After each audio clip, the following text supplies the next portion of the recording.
All right, so we have digitization, we have automation, we have AI, all these trends impacting mold making. The number one thing still people talk about, besides workforce, is just scheduling and ERP and quoting. And there's never been a solution. It's always been a frustration point.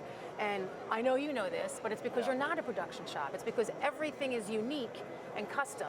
Right. So you were looking for a solution.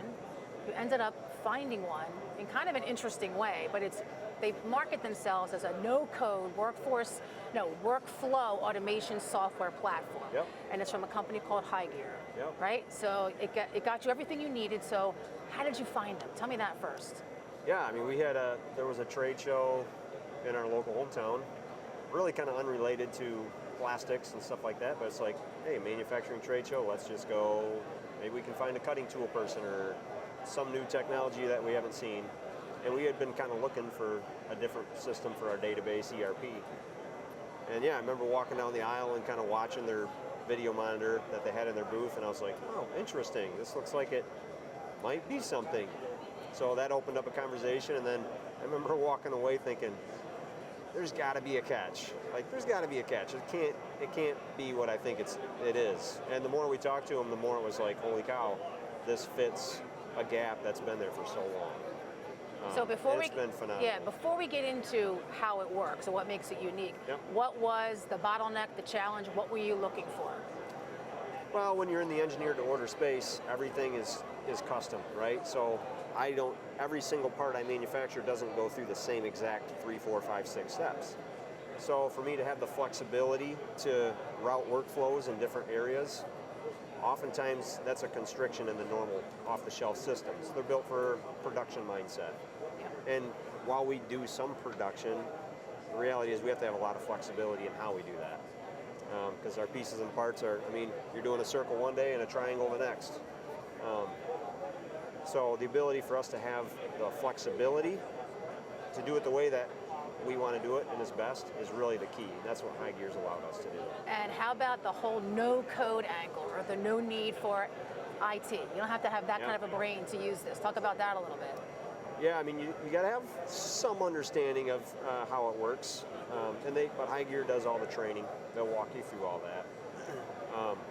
But other than that, yeah, if you kind of understand your business and how your business operates, and then with HighGear's training on like, here's how our software can help you do that, those two together allow you to really build a system that works extremely well for your business. Can you talk about, like, is there a concrete data, like is there a number you can put to how it's transformed the operation? Oh man, I don't know if I can talk about a concrete number. Okay. It's streamlined our operations. It's been easy for the shop floor employees to adapt to. I mean, we've had a number of different systems over the years. And all of you do, right? Yeah. Within a couple days, everybody was up and running after rollout. So rollout was super easy. And part of that is because we can build it the way we want, right? So I can configure a dashboard or an interface to say as much or as little as I want. So we really built it around, how do our people think? How do they work? What do they like? What don't they like? What's annoying to them? And that was part of our process when we were rolling it out and building it too. It's like we got them all involved, and it's like, hey, what do you guys like about our current system? What do you wish you had? And I mean, we were able to take a large majority of that and just plug it in. That's wonderful. And I'm sure when they learn from you, they go back and add capabilities or features from, I guess, each customer they have. I'm sure you taught them something also. Yep. Oh, that's the nice thing. I mean, we've got the flexibility to say, hey, this doesn't work the way we want, let's fix it. And within a matter of minutes or hours, we can just fix it ourselves. We don't have to wait for a development team somewhere else around the world. And so it's almost in real time. If something were to change in that process, and is it anybody on the team member that has access to this? How does that work? It's there's layered permission levels. Okay. Yep. So we have an administrator who's responsible for building out the structure of it. So if people have requests for changes, they just funnel them to him and he takes care of it. It's incredible, right? Yep. It's incredible. So from purchase to implementation, how long of a period are we talking about? For us, we were probably, 4 or 5 months. But that was a process for us to part of that was like us learning what the system was capable of, going to formal training at High Gear, scheduling all that. That's nothing. Developing the system out, getting feedback from our team, plugging it in, and we started with, I'll say, probably the biggest chunk of the pie too, like, because High Gear was kind of like, hey, you guys should start with something small and just get adoption, but we're like, no, we want to take our primary job management system and we're just going to replace it. So we're just going to do the heavy lifting up front.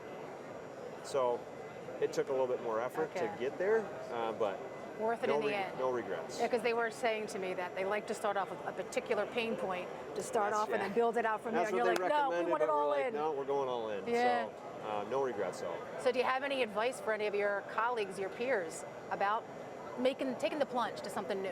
Yeah. I mean, if it's High Gear, if it's something else, just check it out. Yeah, just try. And you know what else? You got to be curious. You got to be curious. That's what I was going to say. Yeah. The key was earlier when we spoke that you found out about this by getting out of the shop and going to a local event that wasn't even for mold building. It was more for metal fabrication and sheet metal, and it's kind of, there was this thing in the back of my mind where I'm like, I'm probably not going to find anything here, but what the heck, I'm just going to try. Yeah. You never know.